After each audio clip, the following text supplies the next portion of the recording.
ভয়ে আমার গলা শুকিয়ে যাচ্ছে। যেই আন্টির ভয়ে এত কৌশল বের করলাম, নিখুঁতভাবে এত কিছু করলাম, এখন কি না তার কাছেই ধরা খেয়ে গেলাম। এদিকে আমি আমার মুখ কিছুতেই সামনে আনতে চাচ্ছি না, কিন্তু তাতে কি, রাফানের মা একদম কাছাকাছি চলে আসছে।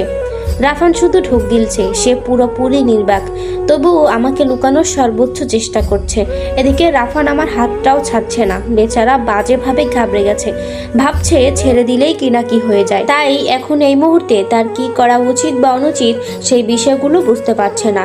আন্টি আমার কাছে এসে বিপরীতে ঘুরিয়ে রাখা আমার মাথাটাকে একটানে সামনে নিয়ে এলো, এক হাত দিয়ে দুই গালে চাপ দিয়ে সোজা করে দাঁড় করিয়ে আন্টি উচ্চ শব্দে বলে উঠলো, এ কি মুনতাহা তুমি? ছি, এটা আমি কি দেখছি? রাফান, মুনতাহা, ও আল্লাহ, এসব কি? কেউ কোনো কথা বলছে না, রাফানও কিছু বলছে না, আর আমি তো একেবারেই না। এই চরম নীরবতার মধ্যে আমাদেরকে চমকে দিয়ে রাদীপ ভাইয়া এসে হাজির হলো। রাফান রাদীপ ভাইকে দেখে এবার বিষণ্ণতার সাথে নিজের মুখ খুললো, আস্তে আস্তে বলল, রাদীপ ভাই তুমি এখানে আসলে কি করে? রাদীপ ভাইয়া রাফানকে শান্ত থাকার ইশারা করে আন্টিকে লক্ষ্য করে বলল, আন্টি এখানে কি করছেন? আর আমি ওই ওয়াশরুমে আসছিলাম, শালাশালিরা দুষ্টামি করে আমার মাথা একেবারে নষ্ট করে ফেলেছিল। ওই দিকের ওয়াশরুমে কেউ ছিল বলে আমি চুপচাপ এদিকে চলে আসছি। এসে দেখি আপনি কেমন হাইপার হয়ে আছেন। কি হয়েছে, কোনো সমস্যা? আন্টি রাগে ফোঁসফাঁস করছে, কিন্তু কিছু বলছে না। রাদীপ ভাইয়া বিষয়টা বুঝতে পেরে গলা খাঁকড়ে রাফানের দিকে তাকিয়ে বলল, বাব্বা, আমার ভাই তাহলে সেই রকম কাজের? এরপর আবার আন্টির প্রশ্নসূচক চোখের দিকে লক্ষ্য করে বলল, আরে আন্টি, আমার আম্মু বলেছিল যে আপনি নাকি মুনতাহার জন্য রাফানের বিয়ের কথা বলেছিলেন। আমি এটা রাফানকে জানাতেই রাফান অবাক হয়ে বলে, আমাদের বাড়িতে টিউশনি করতো, অথচ আমি কখনো খেয়ালই করিনি। সে মুনতাহাকে দেখতে চাইছিল, কিন্তু তখন কি করে দেখাবো? এরপর এখানে এসে মেয়েদের মধ্যে আমি মুনতাহাকে দেখেছিলাম, সে শ্রেয়ার বান্ধবী মনে হয়, শ্রেয়া আমাকে সেটাই বলেছিল। আমি হ্যাঁ সূচক মাথা নাড়ালাম। রাদীপ ভাইয়া আবার বলল, তারপর আমি ওকে বললাম যে মেয়েটার সাথে কথা বল, দেখ ভালো লাগে কিনা, পরে আমার মতো এমনটা করিস না। এখন তো দেখি সত্যি আমার কথা শুনেছে। তা রাফান, কেমন লেগেছে ওকে? আন্টি চোখ পিটপিট করে বলছে, রাদীপ দাঁড়াও, তুমি যা বলছো তা কি সত্য? রাদীপ ভাইয়া মাথা নাড়ালো এবং বলল, অবশ্যই সত্যি, জিজ্ঞাসা করো ওদের। এমন সময় একজন এসে বরকে তাড়াতাড়ি যাওয়ার জন্য বলল। রাদীপ ভাইয়া রাফানের দিকে তাকিয়ে বলল, আরে ভিতর ডিম, বল আন্টিকে সবকিছু। চুপ করে থাকলে তো অপরাধী না করেও অপরাধী হয়ে যাবে। রাদীপ ভাইয়া চলে যেতেই আন্টি নাক ফুলিয়ে বলল, সবই বুঝলাম, কিন্তু তুই মুনতাহার হাত ধরেছিলি কেন? এইটুকু বলতেই আমি গম্ভীর কণ্ঠে বলতে লাগলাম, আন্টি আপনার ছেলেকে ভালো ভেবে আমি একটু কথা বলেছিল যে জরুরি কথা আছে, কিন্তু আপনি আসতেই এভাবে হাত চেপে ধরেছে। আমি কথা বলতে রাজি হওয়ার আর একটা কারণ হলো, আমার আম্মু বলেছিল আপনি নাকি আপনার ছেলের জন্য বিয়ের আলাপ দিয়েছেন। সেই হিসেবে ভাবলাম আসলেই একটু জানা দরকার, আর এইটুকু সুযোগ পেয়ে উনি এমন কাজটা করবে আমি কল্পনা করিনি। আমি আপনাদের পরিবারকে খুব সম্মান করি, না হলে আপনার সামনেই আমি চিৎকার মারতাম। আন্টির ঠোঁটে এবার একটা লোকায়িত হাসি দেখলাম। রাফান কিছু বলার আগেই বলল, কিরে রাফান, আমাকে দেখে ভয় পেয়েছিলি তাই না? এই জন্য ওর হাত ধরে ফিরেছিলি? আমার ছেলেটা আমাকে এত ভয় পায়, উফ। আচ্ছা নে, এখন কথা বল, কিন্তু হাত ধরবি না। তোকে মেয়েটা ভুল বুঝেছে, সুন্দর করে বুঝিয়ে বল, নিজেকে ভালো প্রমাণ কর। এবার আমিও দেখি মুনতাহার বাবা কি করে বিয়েতে না করে, রাজি তো ওনাকে হতেই হবে। আমার ছেলে সম্পর্কে আজেবাজে গুজব বিশ্বাস করে আমাকে ফিরে দিতে চাচ্ছিল। এসব বিড়বিড় করতে করতে আন্টি হনহনিয়ে চলে গেল। আমি বুকে হাত দিয়ে বিরাট সময় নিয়ে একটা দীর্ঘশ্বাস ছাড়লাম, আর রাফানের মাথায় জোরে একটা থাপ্পড় দিয়ে বললাম, একটা বিড়ালের বাচ্চার সাথে প্রেম করি। এই যাত্রায় রাদীপ ভাই যদি না বাসে তো তাহলে কি হতো? রাফান চিন্তার সাথে বলল, কিন্তু ওই আসর ছেড়ে রাদীপ ভাই আসলো কি করে? খবর পেল কোথায়? আমি মাথা নেড়ে বললাম, জানি না, আমি তো তোমার সাথেই ছিলাম। রাফান কপালের ঘাম মুছতে মুছতে বলল, আম্মু জানি কি বলেছিল, তোমার বাবা আমার কোন গুজবের জন্য মেয়ে দিতে নারাজ? আমি তর্জনী আঙ্গুল উঁচিয়ে বললাম, ও হ্যাঁ, সেদিন বলেছিলাম না যে দেখা হলে বিষয়টা বলবো? সেটা হচ্ছে, তোমার আম্মু ফোন দিয়ে আমাদের পরিবারের সম্মতি জানতে চাইলে আব্বু বলে যে উনি নাকি তোমার সম্পর্কে খোঁজ নিয়ে জেনেছে একটা মেয়ের সাথে তোমার অনেক দিনের সম্পর্ক, যাকে ছাড়া তুমি কাউকে বিয়ে করতে পারবে না। আর সেই মেয়েকে পাবার জন্য নাকি তোমার আম্মুর সম্মতি আদায়ে তুমি নাকি যথাসাধ্য চেষ্টা করছো। রাফান হেসে বলল, আহারে পরিবার, এতটা কাছে এসেও আমরা দুজনের ব্যাপারটা বলতে পারি না। বিয়েটা একবার শুধু হোক, এই অত্যাচারের হিসাব দিব। বিয়ের পরেই মাইক লাগিয়ে বলে বেড়াবো আমরা অনেক বছর প্রেম করে এরপর বিয়েতে আবদ্ধ হয়েছি। আমি ওর কথায় ব্যঙ্গ এক হাসি হাসলাম। আমি জানি এই ছেলে বৃদ্ধ হলেও তার মাকে অতীত জানাতে পারবে না। এরপর আর কিছু হবার আগে দুজন দুদিকে সরে পড়লাম। এবার আর আন্টির সামনে যেতে দ্বিধা করলাম না। আমি মানুষের ভিড়ে চলে গেলাম, যেখানে শ্রেয়া আর রাদীপ ভাইয়ার ছবি তুলতে সবাই ব্যস্ত। ভেতরে যেতেই আম্মু এসে আমার কানের কাছে বলল, এত সাহস তোর! আর আমি মা হয়ে সেটা সহ্য করতে হলো। তবুও শেষবার আমি সাহায্য করলাম। এরপর কিছু হলে আমি আর কিচ্ছু জানি না। আমি ফিসফিস করে বললাম, মানে কি আম্মু? আম্মু রাগি চোখে বলল, পেছনের বারান্দায় যে ঝামেলাটা হলো, তখন আমি রাদীপকে বিষয়টা না জানালে এতক্ষণে কি হতো বলতো? আমি আম্মুকে জড়িয়ে ধরে বললাম, ওহ, তুমি তাহলে জানিয়েছিলে। ও আমার সেরা মা, তুমি শুধু মা না, আমার সবচেয়ে ভালো বন্ধু। লাভ ইউ আম্মু। আম্মু আমার হাত টেনে ছাড়ানোর চেষ্টায় বলল, ছাড় এবার, মানুষজন দেখছে। আমি আম্মুকে ছেড়ে শ্রেয়া আর রাদীপ ভাইয়ের দিকে তাকালাম। দুজনে খুব খুশি মনে বিয়ে করছে।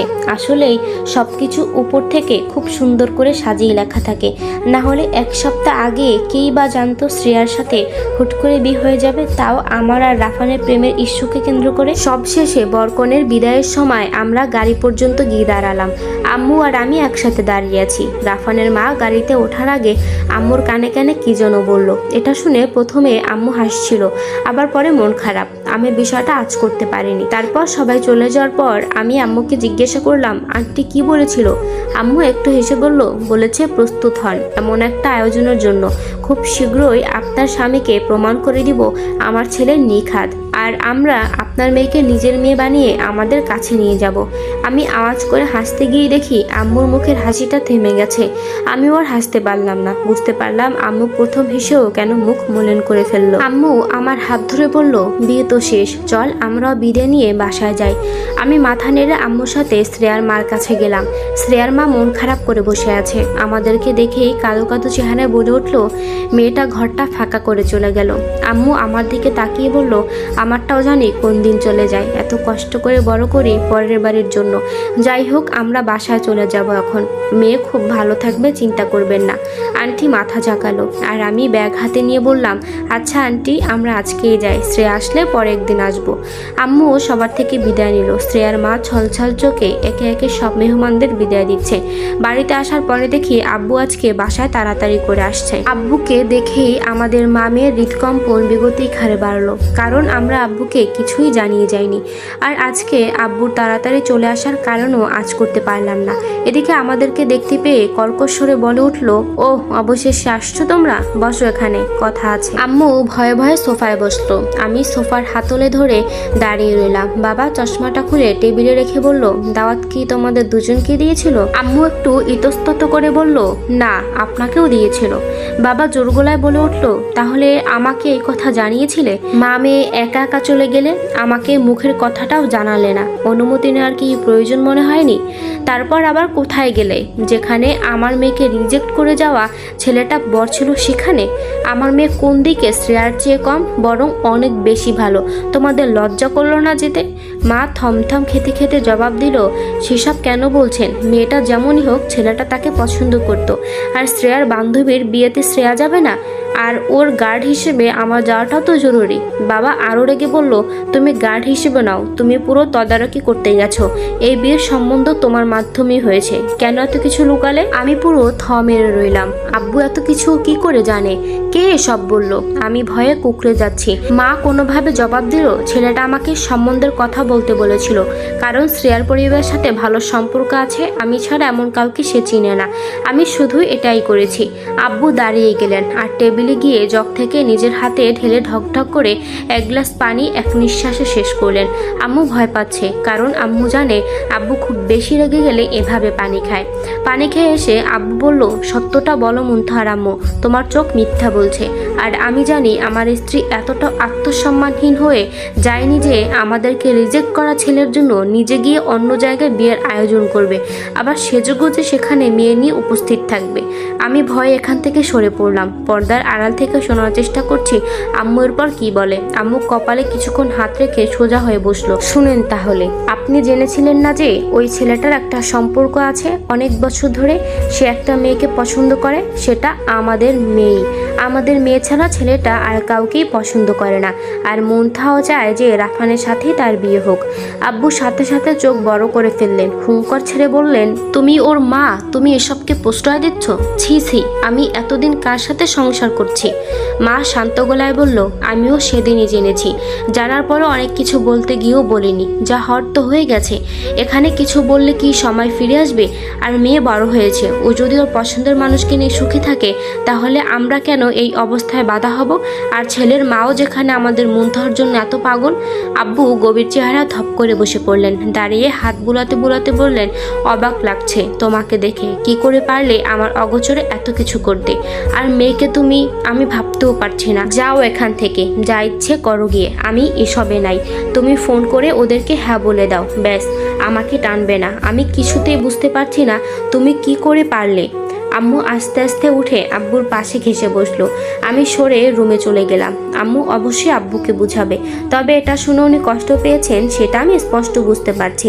এটা পাবেন আগেই জানতাম, কিন্তু আমি যে একটা ভুল করে ফেলেছি, বিয়ে ছাড়া সেটার আর কোনো প্রতিষেধক নেই। যাই হোক, এক হিসেবে ভালোই হয়েছে বাবা জেনে গিয়েছে। এখন আর ওনার সাথে আমার লুকোচুরি করতে হবে না। শুধু রাফানের মাকে কোনোভাবে বোঝাতে পারলেই হবে। সেটা বিয়ের আগে সম্ভব না, আমি এবং রাফান দুজনেই জানি। 2 দিন পর আমার আব্বুর রাগটা একদম ঠান্ডা হলো। আমাকে আর আম্মুকে একসাথে ডেকে বসিয়ে বলল, উপায় যেহেতু নেই তাহলে আর কি করা, ওই আপাকে জানিয়ে দেই বিয়ের দিন তারিখ ঠিক করে যেতে। কি বলো মুনতাহার আম্মু? আম্মু খুশিতে গদগদ হয়ে বলল, অবশ্যই, এখনই কল করে বলে দেন। আব্বু হাসি মুখটা গম্ভীরতা এনে আম্মুকে চুপ থাকতে বলল। এরপর অপেক্ষা করছে ফোন রিসিভ হচ্ছে কিনা। প্রথম কলটা রিসিভ হলো না। পরের বার দেওয়ার আগে রাফানের মা ফোন ব্যাক করলো। আম্মু লাউড স্পিকার দিল। রাফানের মা ওপাশ থেকে বলল, ইচ্ছে করে রিসিভ করিনি ভাইজান, কারণ আমি ফোন দিতে যাচ্ছিলাম। যেহেতু আমি মেয়েকে চাচ্ছি, সেহেতু আমারই এগিয়ে থাকা উচিত। তা আপনাকে আমি প্রমাণ দিতে চাই আমার ছেলের কোনো পছন্দ নাই, আর সে আপনার মেয়েকে নিজের ইচ্ছেতে বিয়ে করতে চাচ্ছে। আমি কালকেই বলতাম, কিন্তু বিয়ের আয়োজন থেকে আজকেই বাসায় ফিরলাম। রাফান বলেছে তার নাকি মুনতাহাকে খুব ভালো লেগেছে, সে এই বিয়েতেই রাজি। আমার আব্বু গম্ভীরতার সাথে বলল, আচ্ছা আপা, প্রমাণ লাগবে না, আপনি ব্যবস্থা করুন, আপনাকে আমি ভরসা করি। রাফানের মা বলল, মোটেও না, আমি প্রমাণ দিয়েই তবে বিয়ের তারিখ নিয়ে কথা বলবো। আপনি আমাদের বাড়িতে দেখে যান, আর আমার ছেলের মুখে সরাসরি সম্মতি শুনে যান। আব্বু আম্মুর দিকে তাকিয়ে বলল, আচ্ছা তাহলে এই কথা থাকলো, আমি আগামীকাল আমার স্ত্রীকে নিয়ে আসব। পরের দিন আব্বু আম্মু একসাথে গিয়ে দেখলো 2 পরিবার মিলে বিয়ের তারিখও পাকা করলো। মনে হচ্ছিল এই জীবন আমার সার্থক। রাফানও খুব খুশি। আমাদের বিয়ে কমিউনিটি সেন্টারে পরিবেশন হবে বলে সিদ্ধান্ত হলো। অতিথি নিমন্ত্রণে 2 পরিবার মারাত্মক ব্যস্ত। রাফানের ব্যস্ততার সাথে আমার সাথে কথা বলা কমিয়ে দিয়েছে। আমাদের সব আত্মীয় স্বজনরা বিয়ের 3 থেকে 4 দিন আগে থেকে আসতে লাগলো। ফুপি আর খালাদের আম্মু জোর করে নিয়ে আসছে। গায়ে হলুদের আগের দিন রাফান আমাকে ফোন করে বলল, মুনতাহা, আমার আম্মু তো খুব ক্ষেপে গেছে। আম্মু নাকি দক্ষিণ পাড়ায় গিয়েছিল কাকে দাওয়াত দিতে, সেখান থেকে চলে গেল আমার এক বন্ধুর বাড়িতে। কার্ড দেখে আমার বন্ধু নাকি বলেছে, যাক আন্টি, অবশেষে আপনি ছেলের পছন্দকে মানলেন। ওদের এত বছরের প্রেম সার্থক। আম্মু সেখানেও রাগ দেখিয়ে এসেছে, আর এখানে এসেও রাগে ফুসফাস করছে। আম্মুকে এখন কি বলবো? এখনো ড্রয়িং রুমে মুখ গোমরা করে বসে আছে। পরবর্তী পর্ব শুনতে চাইলে কমেন্টে জানান, এবং নতুন নতুন গল্প পেতে আমার ইউটিউব চ্যানেলটি সাবস্ক্রাইব করে দিয়ে আমার সাথেই থাকবেন। এতক্ষণ আমার সাথে থাকার জন্য অসংখ্য ধন্যবাদ।